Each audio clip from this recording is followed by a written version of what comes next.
To use your name as a watermark on your photo on Samsung Galaxy S24 Ultra, open Camera app and then tap Setting icon at the top left.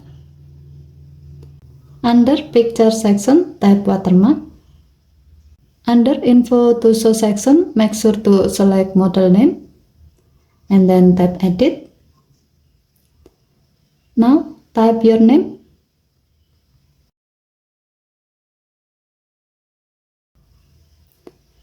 Tap Save. To see the result, tap the back key twice. Take a picture. And then tap the picture thumbnail to view it on the Gallery app. As you can see, now your phone is using your name that you have set before as a watermark on your photo.